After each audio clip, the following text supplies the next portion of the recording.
everyone. Good afternoon. I'm doctor Manju from SBL.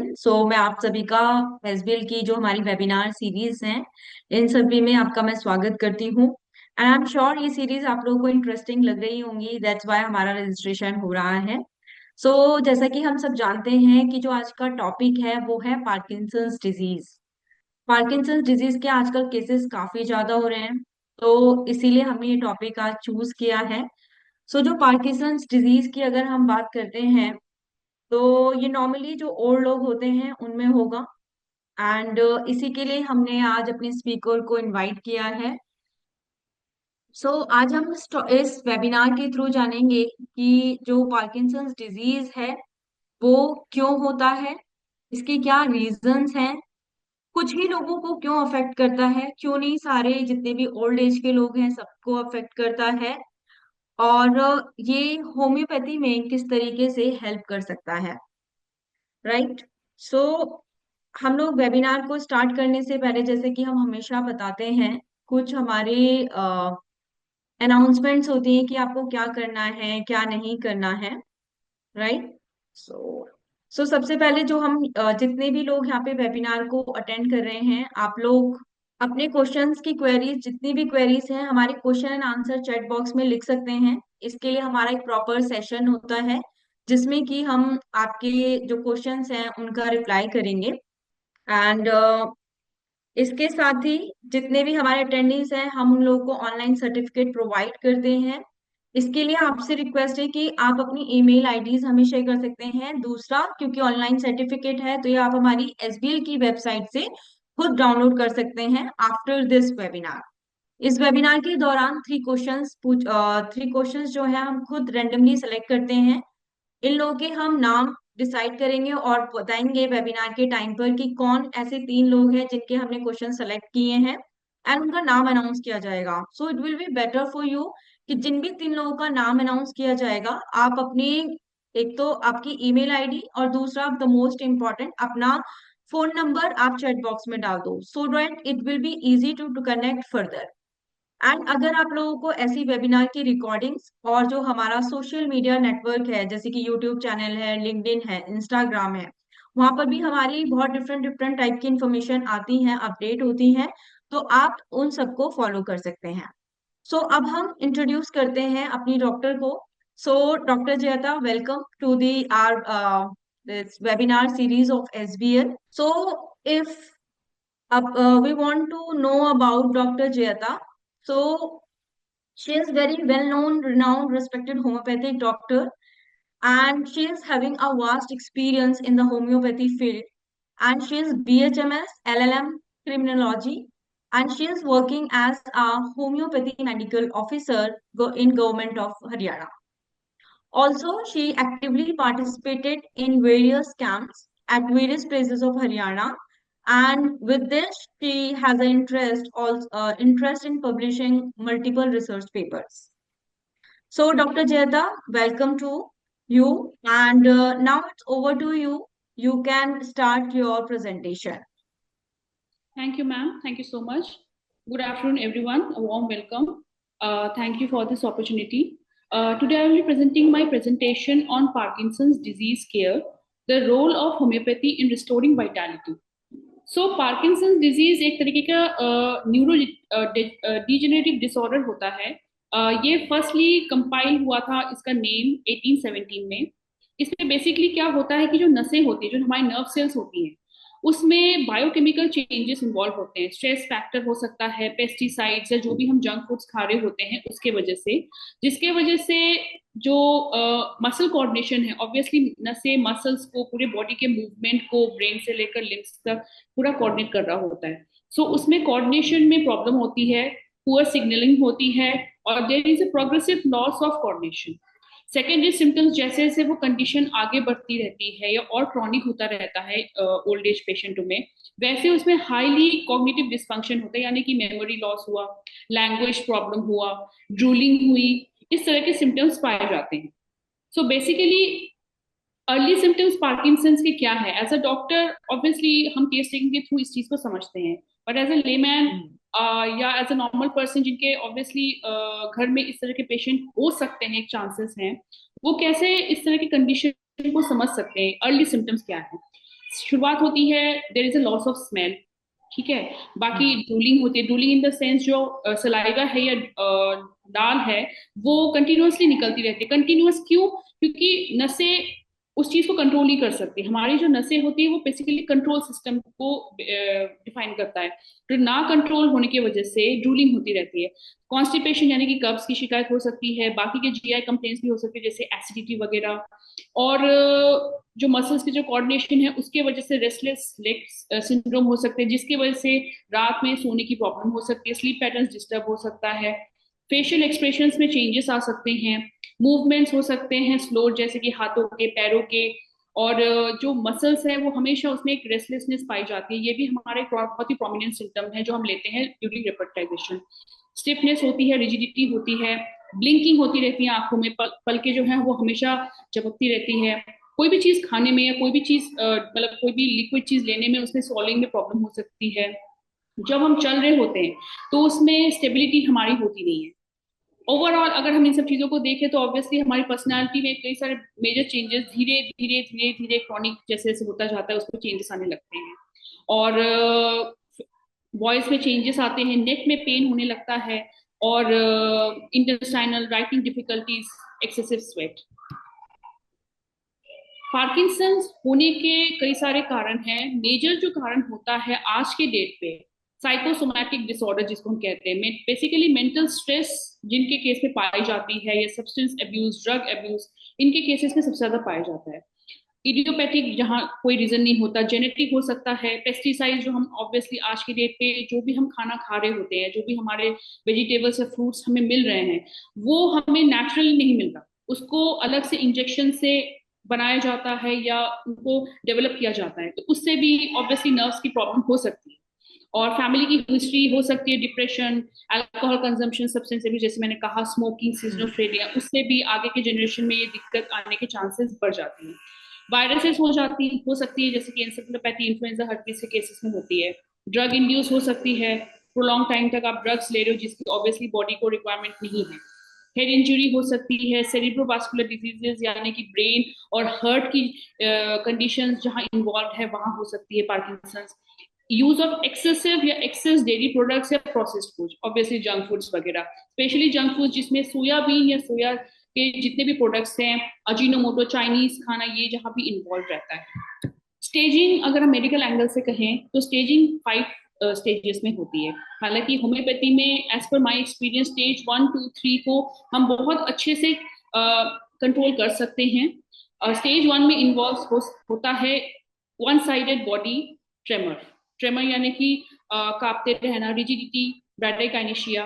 Stage 2 में postural instability होती है, जैसे मैंने पहले भी आपको बताया। डिप्रेशन हो सकता है क्योंकि एक अलूफनेस आ जाती है पेशेंटों के केस में कि मैं अब इतना इमोशनल या फिजिकली स्टेबल नहीं हूँ। इमोशनल डिसबैलेंस, बिहेवियरल चेंजेस, जो कि ऑब्वियसली लार्जली जो आपकी डेली लिविंग होती है, फंक्शनल लाइफ होती है, उसको इफेक्ट करता है। स्टेज 3 में कई सारे सिम्टम्स मेजरली देखी जाती है, ऑब्जर्व की जाती है। Moderate to severe motor impairment और पोस्चरल चेंजेस, मास जो मसल्स है फेस के उसमें twitching, swallowing, speech changes, urine की प्रॉब्लम, गैस्ट्रिक एलिमेंट्स, स्किन की कंडीशंस हो सकती है जैसे स्वेटिंग, बार बार इरप्शंस आना, ड्राइनेस, डैंड्रफ। स्लीप डिसऑर्डर जैसे मैंने पहले भी डिस्कस किया, जैसे इंसोम्निया होना, सेक्सुअल डिसफंक्शन होना, इम्पेयर परसेप्शन होना, blood vision, loss of smell, और there is a pain with loss of energy. Stage 4 basically involve होता है सीवियर डिसेबिलिटी। स्टेज 4 और स्टेज 5 बेसिकली इस इन दोनों स्टेजेस के जो पेशेंट होते हैं ये मतलब मॉडरेट से लार्जली डिपेंडेंट हो जाते हैं, तो इसमें सीवियर डिसेबिलिटी आ जाती है और ये लोग चल नहीं सकते, ये पेशेंट खड़े नहीं हो सकते बिना असिस्ट किए। डिमेंशिया, हेलुसिनेशन, सुसाइड की टेंडेंसी होना, memory loss, thinking, social judgement, इस तरह की कंडीशन इस स्टेज 4 में सबसे ज्यादा पाया जाता है। Stage 4 obviously is a wheelchair bound bed ridden unless assisted. Basically एक रिसर्च पेपर है ये, और इसके एम एंड ऑब्जेक्टिव्स जो रहे हैं वो है, पहले तो होम्योपैथी को अंडरस्टैंड करना कि होम्योपैथिक मेडिसिन कैसे इफेक्टिव हो सकते हैं यूज ऑफ केस टेकिंग या रिपर्टाइजेशन पार्किंसंस को ट्रीटमेंट करने में. Understand the application of various assessment tools, including life satisfaction, Unified Parkinson's Disease Rating Scale, Activity Specific Test, PDQ-39. Application of acceptance and commitment therapy. Obviously medicine के साथ अगर किसी तरह की कोई साइकोथेरेपीज चल रही होती है तो पेशेंट की जो रिकवरी होती है वो बहुत अच्छी होती है, और उनको अपनी जो फंक्शनल लाइफ में जो भी इमोशनल या फिजिकल जो एक ट्रॉमा उनके अंदर बैठता जा रहा है धीरे धीरे धीरे, उसमें काफी उनको हेल्प मिलता है. एसीटी बेसिकली एक तरीके की वर्कशीट होती है जिसमें हम विलिंगनेस, अवॉइडेंस, स्ट्रगल, सफरिंग को अंडरस्टैंड कर रहे होते हैं पेशेंटों की, ताकि हम उनके लिए शॉर्ट और लॉन्ग टर्म गोल्स अचीव करवा पाए. इसमें आपका मेडिटेशन भी इंक्लूड हो सकता है, रिलैक्सेशन टेक्निक्स भी हो सकता है.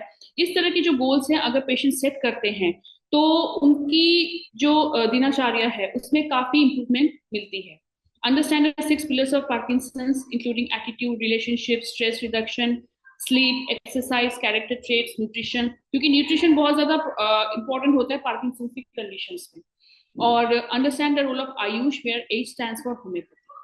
जो हमने मटेरियल्स और मेथड्स लिए हैं, टेस्ट सब्जेक्ट्स जो हैं वो हमने पॉलीक्लिनिक से लिए हैं, डिस्ट्रिक्ट गुड़गांव से. इंक्लूजन क्राइटेरिया ऑब्वियसली क्योंकि ये ओल्ड एज पेशेंटों में पाई जाती है तो 55 से 70 ईयर्स के एज ग्रुप के पेशेंट को हमने लिया है. जितने भी डायग्नोस्टिक क्राइटेरिया है उनको फुलफिल किया गया है. जितने भी असेसमेंट टूल्स है जो मैं फर्दर आपसे डिस्कस करूंगी, उनसे जो भी ट्रीटमेंट के पहले यानी कि pre course and post course दोनों को obtain किया गया है, ताकि हम समझ पाए कि कंडीशन की सिवियरिटी क्या है या स्टेज क्या है. Exclusion criteria included ruling out of stage 4 and stage 5 as I mentioned earlier, क्योंकि obviously वो एक डिपेंडेंट और सीवियर डिसेबिलिटी को डिफाइन करता है. और हमने होम्योपैथिक रिपर्टाइजेशन और होम्योपैथिक मेट्रिमेडिका को एक्सटेंसिवली फॉलो किया है. और जितने भी फॉलोअप्स हैं वो हर 20 डेज में लिया गया है. Involvement of occupational therapists to assist and improve the Nordic pole walk, and involvement of PD support groups for learning relaxation and various social skills training. Social skills की जो ट्रेनिंग है वो बहुत इंपॉर्टेंट होती है पार्किंसंस की. जैसे मैंने पहले भी आपको बताया, अलूफनेस बहुत कॉमन पाई जाती है पार्किंसंस के कंडीशंस में या पार्किंसंस की जो पेशेंट होते हैं उनके अंदर. तो सोशल स्किल्स में वो क्या होता है या पीयर ग्रुप थेरेपी में क्या होता है कि वो इन्वॉल्व होते हैं सर्टेन काइंड ऑफ एक्टिविटीज में. उससे उनका जो डाइवर्शन है दिमाग का नेगेटिव थॉट से पॉजिटिव थॉट्स की तरफ जाता है, और इससे बहुत इंप्रूवमेंट देखने को मिलती है फिजिकल प्लेन पे भी, emotional as well as physical plane. Homeopathy as a discuss earlier is a holistic system of medicine जिसकी सबसे खासियत है कि ये बेसिकली पेशेंट को एज अ होल ट्रीट करता है, which is known as individualization, repertorization, evaluative case taking and required followups. Miasmatic analysis में पार्किंसंस पाया गया है कि मोस्टली सोरा सिफिलिटिक नेचर का है. और compatible homeopathy is obviously compatible in stage 1, 2, 3. और in early stages homeopathy can be used to minimize compromise major vital organs. और जो further जो deterioration होती है mental as well as physical plane पे, उसमें हमें काफी मदद मिलती है होम्योपैथी मेडिसिन देने के बाद, और comparable peace to the patient provide हम कर सकते हैं. Further psychological application of ACT से काफी बेनिफिट्स हमें मिला है, स्पेशली टू कॉम्बैट डिप्रेशन जो कि बहुत कॉमन सिम्टम है पार्किंसंस के केसेस में. ये एक रफ एक आइडिया है about what is acceptance and commitment therapy. Basically ये साइकोलॉजी के डोमेन के अंदर आता है. Obviously I can apply this because I have my post graduation in psychology. ACT में मैंने जैसे बताया, एसीटी वर्कशीट्स में ACT acceptance and commitment therapy में बेसिकली कई तरह की वर्कशीट्स होती हैं. Struggle and suffering, problematic thoughts, feelings, उसमें पेशेंट लिखते हैं अपने पास्ट, प्रेजेंट, फ्यूचर को अपना डिफाइन करते हैं, मेमोरीज, वरीज, फियर, उनको किस चीज का डर है, सेल्फ क्रिटिसिज्म, सोशल क्रिटिसिज्म हो सकती है उसमें. और जो भी वो प्रॉब्लमेटिक एक्शंस हैं वो कैसे आज के डेट पे वर्स हो रही है और उनके वर्सनिंग से लॉन्ग रन में कैसा उसका इफेक्ट या प्रभाव पड़ सकता है. wastage of time, money, draining your energy impacts negatively on the relationships and leaves the patient missing out in life. A rich and meaningful life, including values, goals, and actions, vitality versus suffering sessions, जिसमें हम painful जो thoughts होते हैं including both past, including all the 3 past present and future, उसमें हम painful thoughts को कैसे process की जाती है उस पर हम वर्कआउट करते हैं। उसमें फीलिंग्स भी आती हैं, अर्जेस भी होती हैं, sensation as well as memories. ये उसका ही फर्दर और है solutions and setting up long term effects, और डेली विलिंगनेस डायरी, जो कि ऑब्वियसली पेशेंट अपने एंड से मेंटेन कर रहा होता है, जिसमें कि कई सारे डायमेंशंस होते हैं, पर मेजर डायमेंशंस उसमें 3 कवर की जाती है। Being upset, how much he struggling with in himself, क्योंकि सोशल स्ट्रगल एक डिफरेंट होता है, पर जो पेशेंट अपने आप में एक स्ट्रगल कर रहा होता है उसमें से निकल पाना सबसे ज्यादा जरूरी होता है, ताकि हमें इम्प्रूवमेंट सिम्टम्स में दिखे। And third is workability, obviously अपने साथ भी और सोशल में भी, और relationship towards your self and others, which is very important, connection towards your self as well as social, caring, contribution, respect, fairness, assertiveness, sensuality, sexuality, having fun, simple kinds of activities, kindness, teamwork, support, encouragement, doing prayer, trust, honesty, etc. सो ये 3 cases हैं जो मैंने इसमें लिए हैं। First case को मैं बताती हूँ। फर्स्ट केस एक 63 इयर्स के मेल हैं। He has been a teacher in a government college, and उनकी जो प्रेजेंट जो कंडीशन है, प्रेजेंट जो इलनेस है पार्किंसंस की, ऑब्वियसली वो सिंस 10 मंथ से है, 10 मंथ से मतलब था ऑब्वियसली, और उनकी जो बैलेंस है वो उसमें काफी कमी पाई गई। हैंड राइटिंग में ट्रेमर्स हैं, लेफ्ट हैंड जो है वो ज्यादा डोमिनेटिंग है, उसमें ज्यादा ट्रेमर्स और रिजिडिटी देखी जा रही है, और ट्रेमर स्पेसिफिकली अगर कहें तो वो 6 मंथ से ज्यादा है।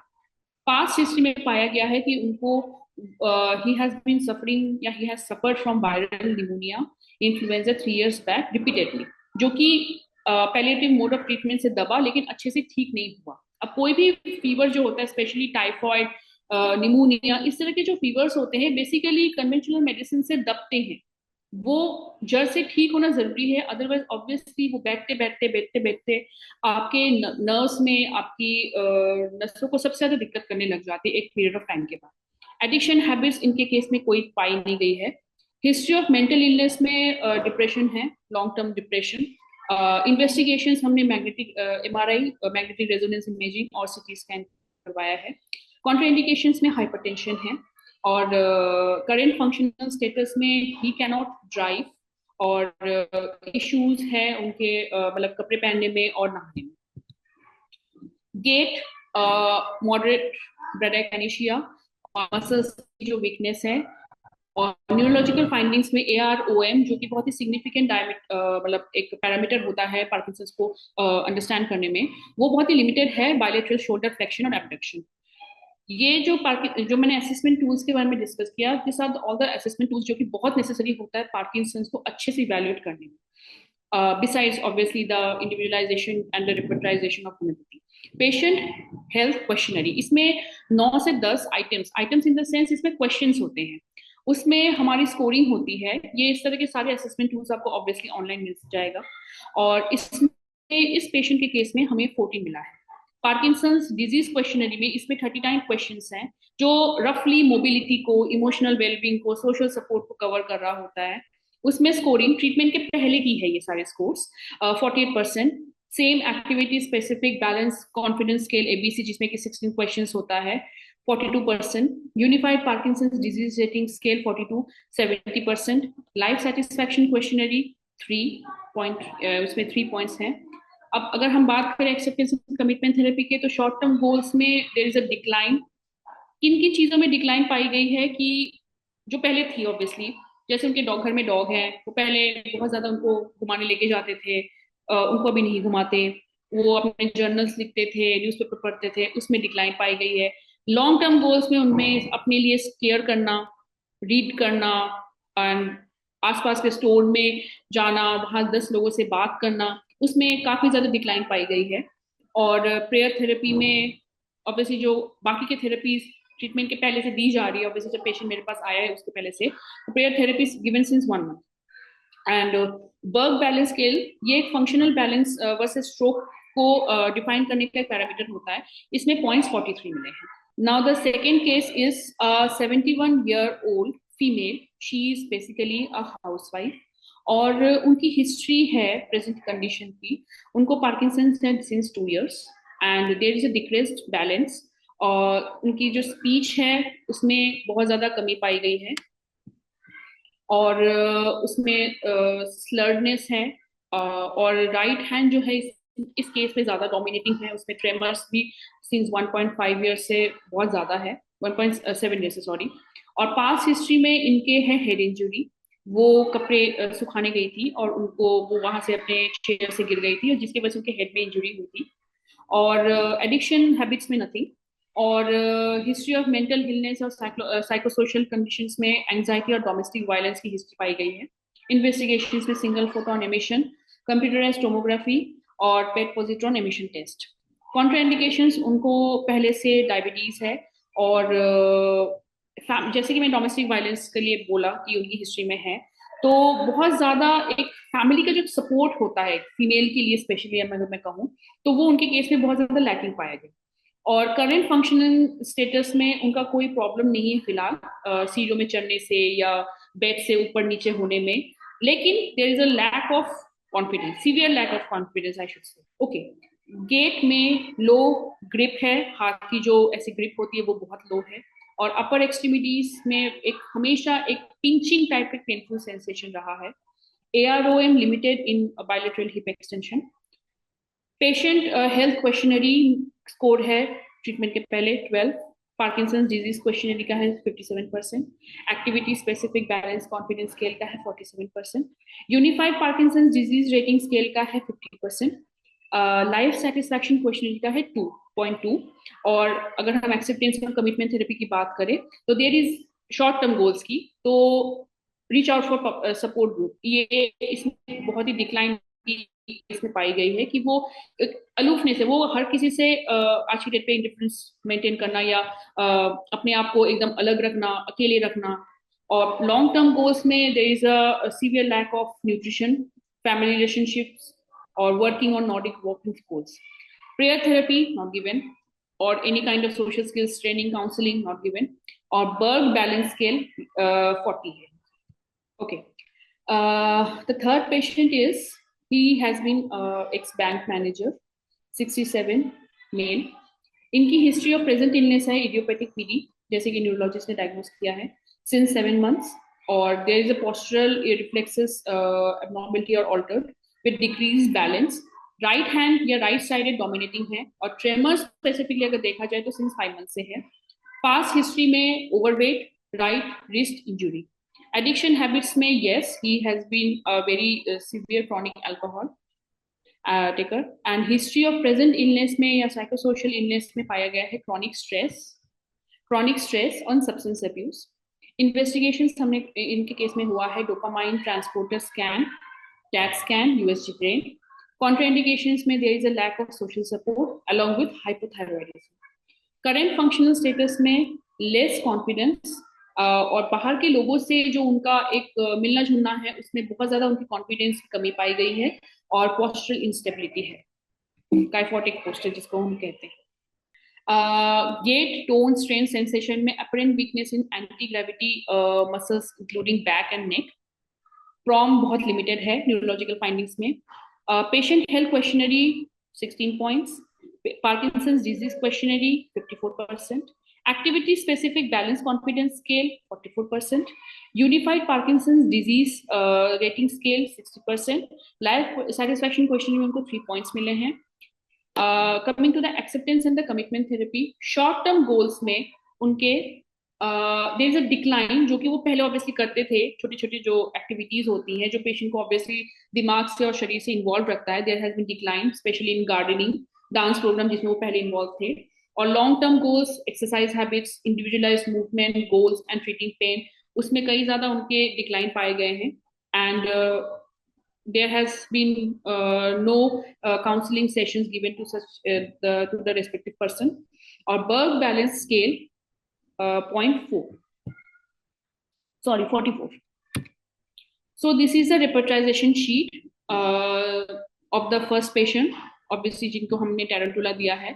ये उसके सिम्टम्स हैं, paralysis, remedies in general, agitans, restlessness physical जो कि नाइट में एग्रीवेट होता है, motions constant, pain, spine, vertebrae, touch aggravation, walking, there is an impulse to, anger, throws everything, desire of cold drinks. कालमिया के केसेस में हमें trembling मिली है, tremors, there is a pain, एक रेडिएटिंग पेन है that goes along with the nerves, pain, neuralgic, intercostal, coldness, chest में pen है जो कि ब्रीदिंग से एग्रेवेट होती है, एक्सट्रीमिटीज में there is a pain that extends downwards, sensation में instability, sorry insensitivity, pain numbness के साथ है, पेट की अगर कंडीशन हम कहें, स्टमक में अगर पेन होता है जब भी हम बेंड करते हैं double, and there is a excessive thirst, in extreme thirst. Third patient में there is a shuffling in walking, trembling of legs, weakness in the fingers, and paralysis evidence, sadness, mental depression, alone when, motions, automatic hands, appetite में there is an increased hunger, and generalities में अगर हम food and drinks की बात कहें तो sweets के प्रति हद से ज्यादा aversion पाई गई. So these are the graphs. Obviously जो left side में है ये ट्रीटमेंट के पहले के जो ग्राफ्स है जो मैंने आपसे डिस्कस किया था, और ट्रीटमेंट के बाद होम्योपैथिक मेडिसिन देने के बाद और एक्सेप्टेंस का कमिटमेंट थेरेपी के सेशंस या वर्कशीट्स प्रोवाइड करने के बाद ये इस कोर्स में हमें चेंजेस देखने को मिले हैं. The blue one signifies the first patient tarantula, the second one red Kalmia, and the third one green one Zincomet. Same with the Berg's balance scale. This is the pre and this is the post. Post course आपके right side में, and pre post in case of unified Parkinson's disease rating scale. This is the life satisfaction questionnaire जिसके में आपको हमें improvement मिले हैं after the treatment and the therapy. This is the activity specific balance confidence scale, ABC scale. Parkinson's disease questionnaire, blue tarantula, red Kalmia, obviously the second patient, and green Zingham, that is the third patient. So ये percentage of increase in acceptance and willingness in individuals, ये एक graph है जिसमें हमें including both short term goals and long term goals दोनों में हमें बहुत ज्यादा मतलब इम्प्रूवमेंट देखने को मिला है. The blue one there is 10% increase हमें मिला है व्हेन इट मतलब जब हम बात कर रहे हैं रिच एंड मीनिंगफुल लाइफ के बारे में. 15% increase in values and goal settings and actions जो हम ऑब्वियसली अपने डेली लाइफ अपने फंक्शन लाइफ में कर रहे होते हैं, and 18% in setting of solutions, क्योंकि इस तरह के पेशेंट ऑब्वियसली अलूफ हो जाते हैं तो इनके अंदर एक कंप्लेन करने की नेचर आ जाती है, एंड इस तरह के सिचुएशंस में हमें उनको ये समझाने की जरूरत है कि look for the solution not complaints. तो solutions निकालना या long term effects या long term goals को set करना. There has been 26% increase in willingness करने की एक चाह होना पेशेंटों के अंदर, and 21% increase in setting good relationships towards himself or yourself and other people around him. मतलब फ्रेंड्स हो सकते हैं, फैमिली हो सकता है, आसपास के जो स्टोर्स हैं उनके साथ हो सकता है. 10% increase in mindfulness, breathing and relaxation practices. So concluding the pre and the post assessment course using the available tools, it suggest कि एक एवरेज इंप्रूवमेंट हम इंडिविजुअल्स में देखने को मिलती है, obviously along with application of ACT and homoeopathic medicine. और जो करेंट जो हमारी फंक्शनल स्टेटस है including gait, tone, strength, sensation, neurological findings on history of mental conditions, उस पर भी काफी इंप्रूवमेंट हमें मिला है after taking homeopathic medicines with regular follow-ups and proper case taking, rubrics hunting, repertorization, and proper medicinal dosage. The application of ACT further elaborates the positive scope of setting long-term and short-term goals, which is very essential as per my point of view in cases of Parkinson's, schizophrenia, and dementia kind of patient. And early stages जो stage 1, stage 2, stage 3 है, उसमें homeopathy बहुत highly beneficial है to stabilize word में अलग से use कर रही हूँ इन कोट्स, क्योंकि इस तरह की कंडीशन में स्टेबल होना मतलब स्टेबल इंप्रूवमेंट के बीच में हेयरलाइन का डिफरेंस है, तो स्टेबिलिटी एक इमोशनल एंगल से बहुत जरूरी होता है, तभी वो मेडिसिन और अच्छे से आपको लगेगी. तो highly beneficial to stabilise the disease and delay the further deterioration. Homeopathy can be a very holistic approach to lower the side effects of conventional medicines like जो कन्वेंशनल मेडिसिन को लेने से जो दिक्कतें होती है नॉर्मली, जैसे digestive disorders, blood pressure fluctuations, क्योंकि ब्लड प्रेशर या तो हाई या लो, लेकिन अगर फ्लक्चुएशंस होते हैं उसमें बहुत ज्यादा, तो वो एक डेंजर पॉइंट होती है।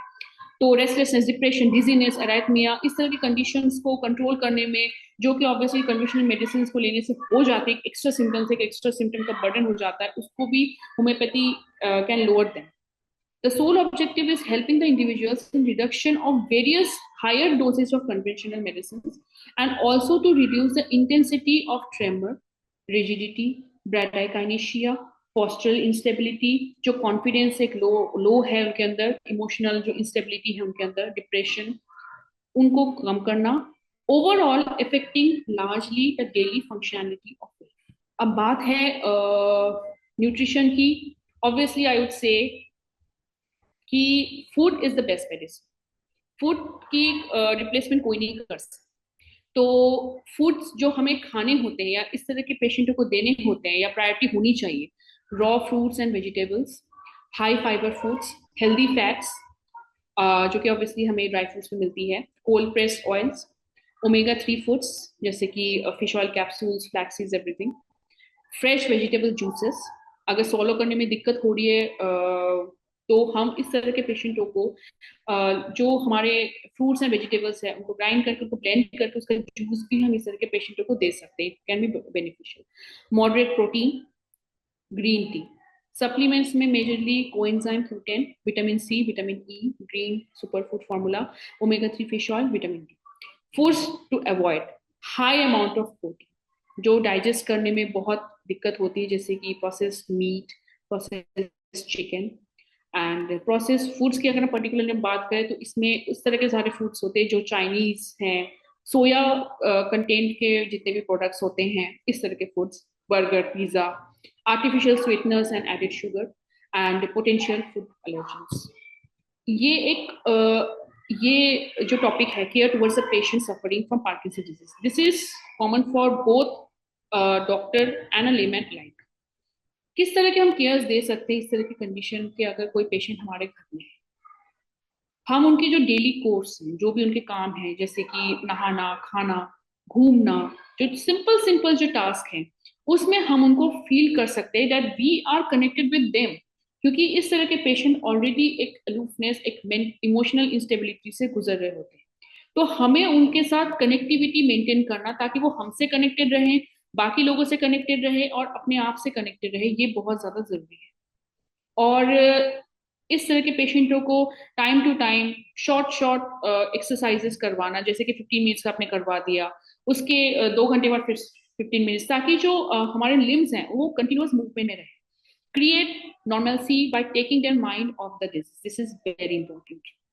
Look for worsening of symptoms, remain काम, शांत रहना इस तरह के पेशेंट होगा, क्योंकि इस तरह के पेशेंट बहुत इम्पल्सिव और एग्रेसिव हो सकते हैं अपनी बीमारी को सोचकर. तो हमें इनके केसेस से बहुत ही काम और बहुत ही पीस मेंटेन करने की जरूरत है, ताकि ये अच्छे से अपने कंडीशन से गुजर करें. Incorporate foods containing anti inflammatory benefits that ease the condition. Incorporate omega 3 fatty acids, जो मैंने पहले भी डिस्कस किया. कॉन्स्टिपेशन एक बहुत ही कॉमन प्रॉब्लम होता है पार्किंसन के केस में, तो इस तरह के पेशेंटों को फाइबर रिच फूड या वेजिटेबल स्टॉक प्रोवाइड कराना सबसे ज्यादा बेस्ट है. आई नो देयर इज इस तरह के पेशेंटों में सॉल्विंग की प्रॉब्लम होती है, तो अगर वो लार्ज पीस ऑफ मतलब फूड ना खा पाए, सॉलिड फूड्स, तो ये वेजिटेबल स्टॉक बना के भी इन तरह के पेशेंटों को हम दे सकते हैं, ताकि डाइजेशन में जो टाइम लग रहा है वो टाइम उनको मिले और जो भी न्यूट्रिशन है वो शरीर में लगे. Because the act of chewing, obviously, and swallowing can become a very major concern. So this is a myth fact. Parkinson's disease only affects movements. एक myth है, धारणा है, जबकि fact जो है वो Parkinson's can also cause non-movement symptoms, example depression. Myth है, ऐसा अनुमान किया जाता है कि tremor occurs when resting is a sure sign you have Parkinson's.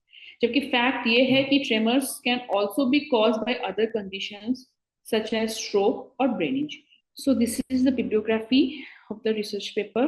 Thank you for listening, and I really want to extend my thanks to SPL Global for giving me this golden opportunity on this amazing platform. Thank you so much. Thank you so much, Dr. Jeta.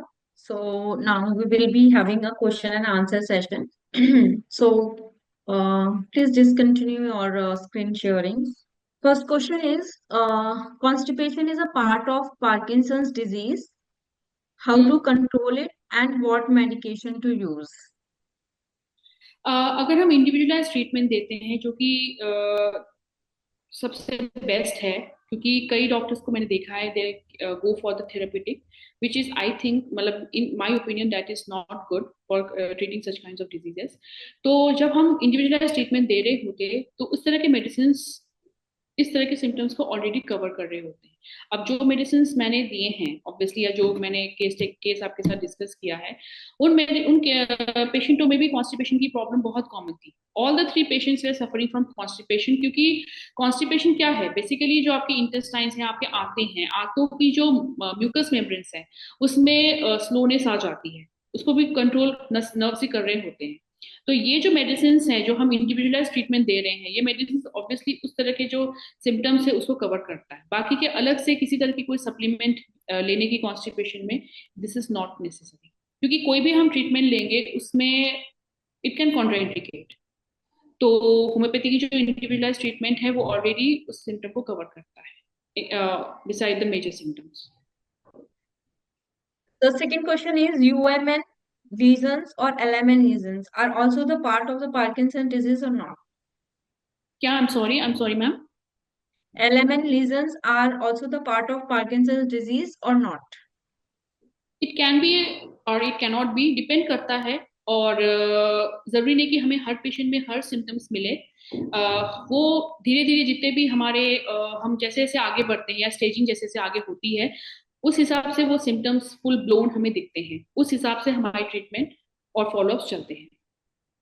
But it's not a compulsory symptom that can be seen in all the Parkinson's conditions. Sure, So the please. next question is, what are the key challenges of using the homeopathy for Parkinson's care?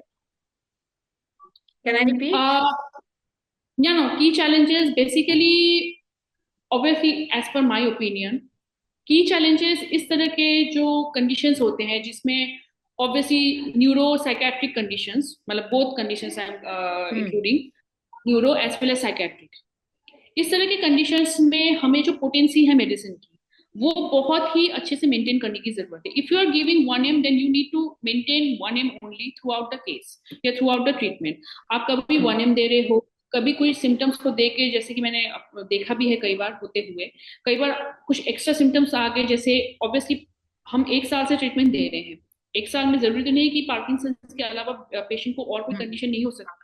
तो उस case में हम कम से कम potency के medicine use करें, like if the patient is suffering from fever, तो if you want to give belladonna as per the symptoms, तो go for the lower potency. क्योंकि पार्किंसंस के केसेस में या इस तरह की न्यूरो और साइकेट्रिक कंडीशंस में obviously we always go for the higher potency like 1 m 10 m। तो this is the major challenge कि उस डोज को मेंटेन करना, कोई ऐसी मेडिसिन साथ में ना चलाना जो उसके एक्शंस को न्यूट्रलाइज कर दे या कॉन्ट्राडिक्ट कर। और conventional Antidote now. Medicine, So the next question is, Parkinson's disease is psychosomatic or somatopsychic? as per the myasthenic analysis, is psychosomatic. Any kind of the trauma of the brain may develop Parkinson's disease or not? Yes, it can be a reason. Brain injury can be a very major etiological reason for causing Parkinson's. हो सकता है 10 years पहले आपको injury हुई हो और 10 years बाद आपके symptoms। So the next question is it possible to rely solely on homeopathy for treating Parkinson's disease without the conventional treatment? It actually depends on the confidence of the homeopath, क्योंकि मेरे And senior also, हमेशा one I just want to include in this, and also the stage of the disease, what are the symptoms of the patient, right? If they are excessive, definitely the patient need the other mode of treatment medications. But yes, if the symptoms are on the initial stage, then we can prefer only the homeopathy. Now you can explain your answer. Okay okay. Yeah. My senior always say कि कमी हमें कभी भी homeopathy में नहीं है, एक homeopath के नॉलेज में। So I think before treating any condition, neuro हो, साइकेट्रिक हो, even a simple gynaecological condition, the doctor needs to have a confidence in himself और हरसेल्फ। बाकी कंडीशंस अगर पार्किंसंस की हम देखें तो it can be fully reliable on homeopathic medicine, especially when we are talking about stage 1, stage 2, stage 3, stage 4 and stage 5 obviously मैं मेरे opinion में that can't be covered under homoeopathy. हालांकि कई सीनियर डॉक्टर्स हैं जो कवर करते हैं। It takes experience, it takes effort and dedication, and जैसे जैसे हम आगे बढ़ते रहते हैं ऑब्वियसली हमारा कॉन्फिडेंस बढ़ता रहता है। But I will say in quotes, conventional medicine जितना इस कंडीशन में कम लिया जाए उतना ही अच्छा है, बिकॉज कन्वेंशनल मेडिसिन ज्यादा क्या होता है, एक सिम्टम को ठीक कर रहा होता है लेकिन 10 सिम्टम्स को और एड ऑन कर दो, सो रिलैप्स से कई सारे सिम्टम्स की जो रिलैप्स की जो टेंडेंसी है वो ऑब्वियसली बढ़ जाती है। सो अगर कोई एक्यूट सिम्टम्स है, क्योंकि क्रॉनिक सिम्टम्स तो है साथ में, अगर कोई एक्यूट सिम्टम्स है, I would suggest to go for the lower potency of other medicines, like I've already told, Parkinson के केस में अगर फीवर है तो आप बेलाडोना दे सकते हो as per the symptoms, but go for the lower potential. So the next साथ में question. No also I suggest कि साइकोथेरेपी साथ में चले, then it could be very much beneficial. Psychotherapy, obviously, if you have masters or diploma in psychology, you can give it by yourself, as I give in my case. अगर नहीं है, then आप एक occupational therapist या एक psychologist के साथ coordinate करके भी दे सकते हैं, बिकॉज साइकोथेरेपी अगर मेडिसिन के साथ चलती है, होम्योपैथिक मेडिसिन के साथ आई शुड से, तो उसमें ज्यादा रिलीफ देखने को मिलता है, बिकॉज मेडिसिन अपना काम कर रही है, पेशेंट ने ले लिया मेडिसिन, 2 बार ले लिया या 1 बार ले लिया, उसके बाद जो फुल डे का जो एक रूटीन वर्क होता है उसमें थेरेपी सबसे ज्यादा काम कर रहा है। बाकी time to time neurological findings is also very compulsory. So the next question is, do Parkinson's disease happen on a particular age? Parkinson's basically geriatric यानी कि ओल्ड एज पेशेंटों में पाई जा रही है। हालांकि आज के डेट पे जैसे जैसे स्ट्रेस बढ़ता जा रहा है वैसे वैसे कोई भी कंडीशन, जैसे कि मैं कहूँ पहले हार्ट अटैक्स आफ्टर 50 या आफ्टर 45 आते थे, आज की डेट पे हार्ट अटैक्स 25 या 30 इयर्स के एज में भी हो रही है।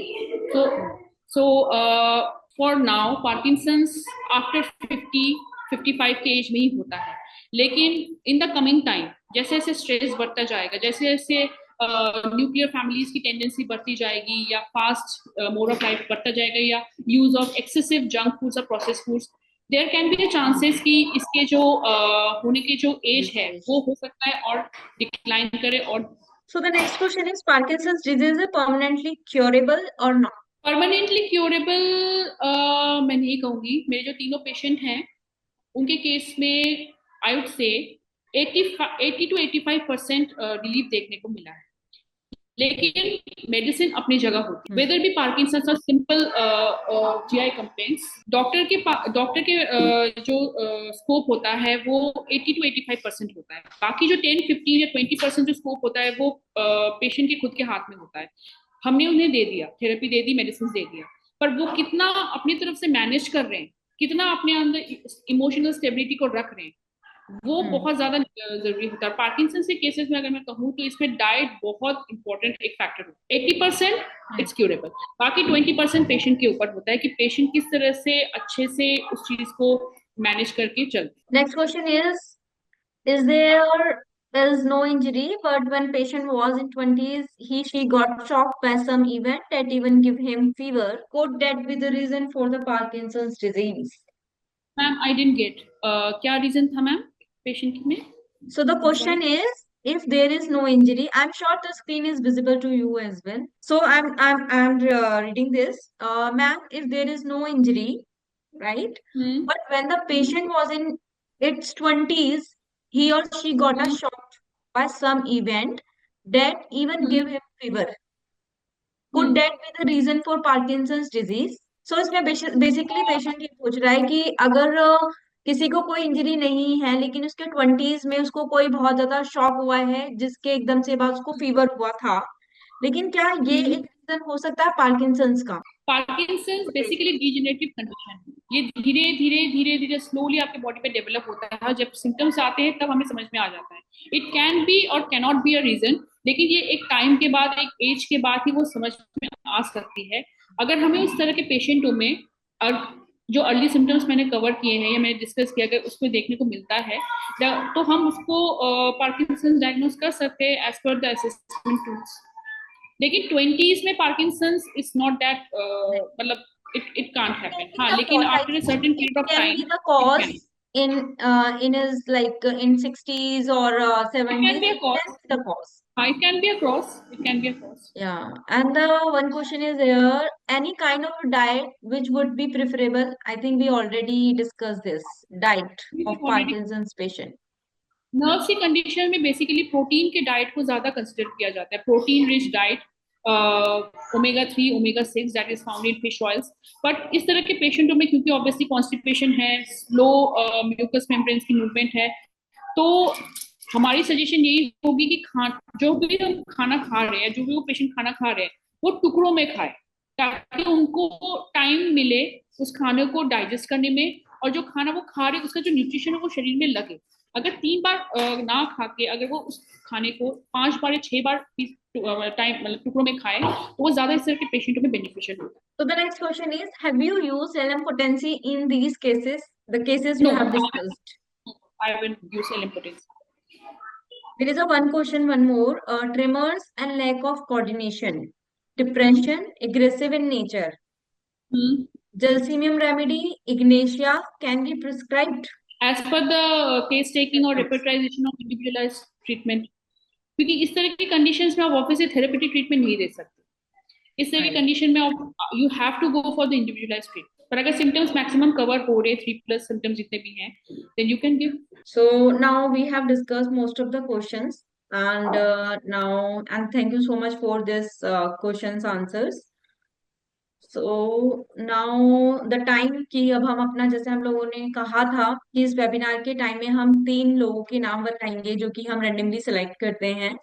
सो आप तीनों का जो मैं नाम लेने जा रही हूँ, प्लीज अपने कॉन्टेक्ट नंबर हमारे question and answer chat box में लिख दीजिएगा, so it will be easy for us to coordinate with you. So the first name is Dr. Tanya, second is Dr. Dipankar, and third is Dr. Anil Sharma. Congratulations to all of you, and thank you, Dr. Jeta, for sharing this information.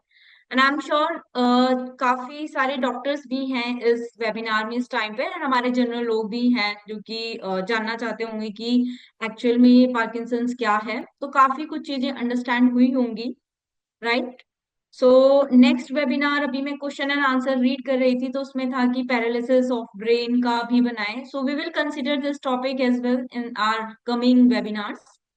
So thank you so much doctor Jayata, and now the time we want to close this. Yeah, so now the time we want to close this webinar. Thank you all. See you in the next webinar.